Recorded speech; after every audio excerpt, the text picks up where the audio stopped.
In this video I will show you how to host your backend project for free. Like you want to test and get traction and so on, to validate your MVP or your project so far. So you want to host your backend without any let's say sources, or like your burning cache or so on. So all what you need to do, guys, just open browser and then type render. Go for the first one, which is cloud application platform. Go for sign in. Please always sign in with GitHub as your local project getting a repo there. So always try your best to get your project there. So after that, guys, I will go for the new project, new static or web service. For this case, I have web service as backend. So I will choose the project that I want to do the hosting phase.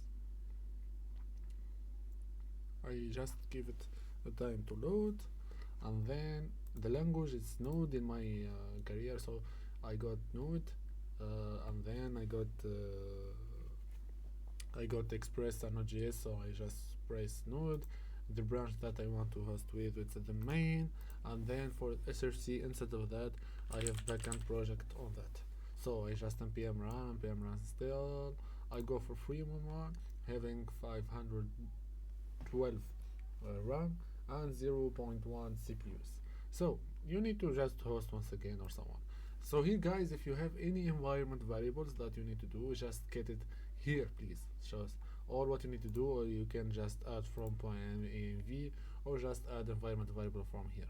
So I will just skip this part. All what you need to do, just go, if you have some advanced things like to say health check path or deploy command or auto deploy and so on. So I will just deploy the web service, and then it's gonna be building the area, so you are just waiting for the logs and so on.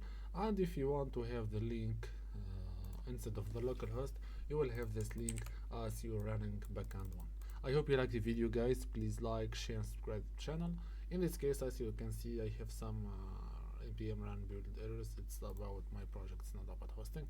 So that's it, guys. I hope you like the video. Please like, share, and subscribe.